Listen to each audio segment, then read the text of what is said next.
Oops, Wait a minute. I messed up. Hello, I'm Rachel Ellis. I'm your nursing student today. May I check your ID badge? Your ID band, please?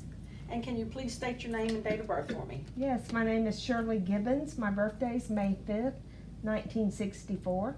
Okay, thank you very much.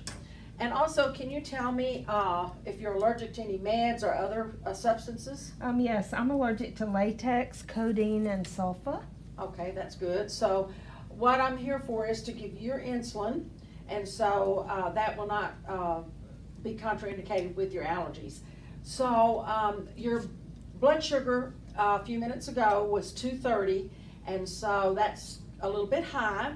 That's made you just a little bit too sweet. So anyway, we're here to give you your insulin that the physician has ordered, and let me check your orders real quick. Okay, and it says you are to get NPH insulin 15 units and regular insulin 5 units sub-Q.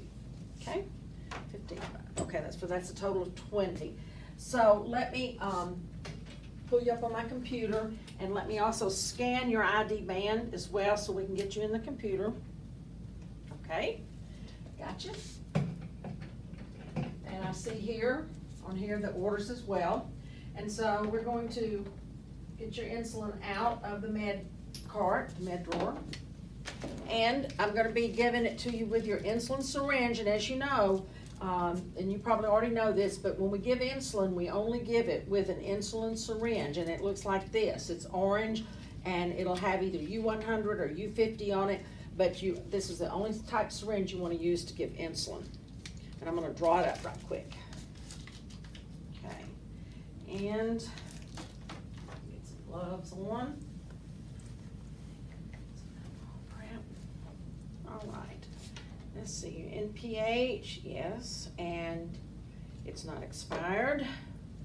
And your regular insulin, and it's not expired either. And so what I'm gonna do now, I don't know if you can, let me see if you can see what I'm doing here. I'm gonna wipe both vials with the alcohol prep to make sure they're as clean as can be. And then what I'm gonna do is show you how we mix the insulin, okay? Let me get on some gloves. So can I ask you a question? Yes. How long is the insulin good for if the cap has been removed? It's actually good for 28 to 30 days. And when you remove the cap, that's how long it's good for. And you also need to keep it in a cool place at home. If you don't have air conditioning at home, you need to keep it in the refrigerator and then let it warm a little bit before you give it. But so you'll have two, it comes with an expiration date that's a longer shelf life, but once you open it, it's only good for 38 days. I mean, not 38 days, 28 days to 30, okay? Okay, thank you. All right, so what I'm gonna do now is I'm gonna sit my top of my syringe down, and by the way, always use a new syringe and needle each time you give it. Okay, so now what we're going to do here is we're going to pull up the equal amount of air. Oh, first of all, I'm going to roll my NPH because it needs to be cloudy. It's supposed to be cloudy with a white color. Do not shake it or you'll destroy it. And your regular is a clear substance, so you don't have to roll that. And then also, so these are vials, and so the reason why we have to add air to them is so that we'll be able to continue to get the medicine out. If you don't add the equal amount of air for the amount of medicine you're removing, then it will lock the medicine in there and you won't be able to get it out. So what we're giving here is we're going to give 15 units of NPH. So I'm drawing up 15 on here, and by the way, this is your little needle guard. You can move it around so you can see. And let me find the 15. It's kind of side to side here on this syringe. There's the 15, okay? And I'm gonna put in air here into the NPH and take it out. Take the needle and syringe out, and then I'm gonna pull up the 5 units of air. And once again, I'm looking at it on here. You have to kind of turn it side to side, and I can move this guard around out of my way. And we're gonna put some air in the regular insulin. And then, once I put the air in, I'm gonna turn the vial up, and I'm gonna pull out 5 units of regular. make sure when you're withdrawing the medicine that your needle, the bevel of your needle, which is that little hole in the end, is in the medication itself, and make sure you keep the vial vertical with the syringe, because if not, you'll bend your needle, and we don't want to do that. So I'm going to pull out just a little extra. I'm going to get all the bubbles out, so I'll have an accurate dose. Dump these bubbles out and get my 5, and I want the top rim of the plunger, not the bottom rim. There's 2 rims. I want the top rim right on that line where it says 5, on that heavy line there, because they're in 5 unit increments. And by the way, your insulin is measured in units only. Okay, and there's my 5. And then now, since I've already placed air in my NPH, I don't have to place more. So I'm going to put my needle in here, in the NPH. And then I'm going to turn it up, and I'm going to pull out, withdraw 15 more units, which will give me a total of 20, being careful not to inject anything back in this vial, because we're mixing them. And this is how you mix your 2 types of insulin. And I've got 20. And can I get another nurse to come check this with me and make sure it's correct, please? Insulin needs to be checked by 2 people to make sure you have it right. We do that in the hospital all the time. Yes, ma'am, can I help you? Yes, can you verify with me the insulin? I see 20 units. Okay. So what's the order? 15 of NPH and 5 of regular. I agree. Okay, thank you, ma'am. You're welcome.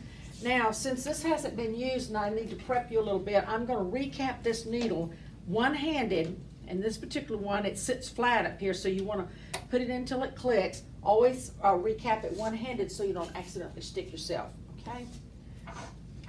And once I give you the injection, we never recap a used needle. Remember that. Okay. So with insulin, there's several, we're giving it subcutaneous, and that's how it's ordered, and that's what we're going to give this today. And there's several sites that we can give it, but the most common sites is could be behind your arm in the triceps area, not in the muscle, but in the little fatty portion of behind the upper arm, and we can go in either arm in your case. The other site is going to be on the abdomen. We're going to find the umbilicus, and we're going to go 2 inches out from the umbilicus and kind of make a circle around it, and we're going to give the insulin in outside that 2-inch radius, okay, and then kind of in the fatty part. All right, and then the third spot for insulin injection is in the outer aspect of your thigh.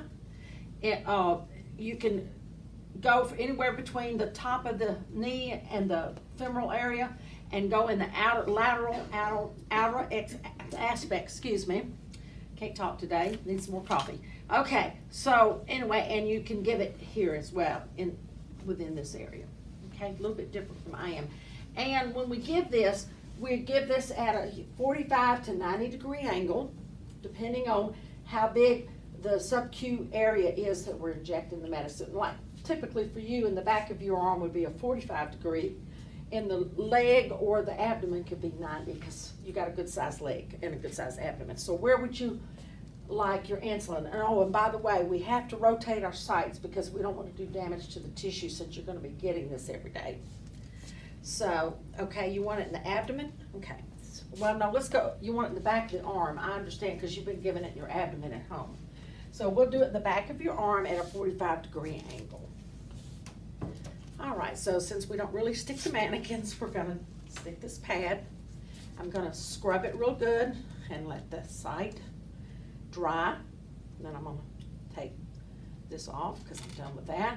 And then for sub-Q, I'm going to pinch up the site, and I'm going to give it in the back of the arm facing up toward the head that way at a 45 degree angle. This would be 90, and this is 45. So we're going to do it like this. It's going to be a little stick, and I'm pinching up, stick, and don't aspirate, don't pull back on this plunger. Just give the medicine steady, then out, and then if there's anything there, you can just dab it, but don't put pressure on it, okay? Now, once you're done with your needle, don't recap it. You've got this needle guard here, and you're going to push that up till it clicks. This one doesn't want to click. It's not behaving. So anyway, it's up till it clicks. And then we're going to place it in the sharps container. Okay? How are you feeling? I'm okay, but I have a question. Oh, yeah. How soon will this insulin start to work? Oh, yeah. It'll work. Both of these have 2 different onset, peak, and duration times. The regular is a little bit quicker acting, and it'll begin to act in 30 minutes, 30 to 60 minutes. And the duration of the regular is 2 to 4 hours, and then the duration is 5 to 8 hours. NPH is a little bit longer acting.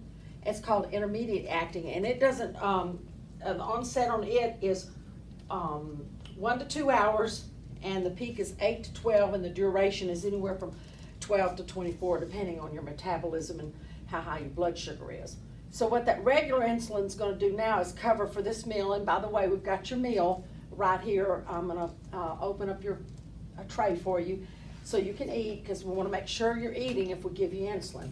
And then, and that way, that regular is going to give you coverage and help lower your blood sugar now for when you get ready to eat. Now, the NPH should give you coverage and keep your blood sugar at a normal or near normal level for the full day. Okay? Any other questions? No, thank you. You're welcome.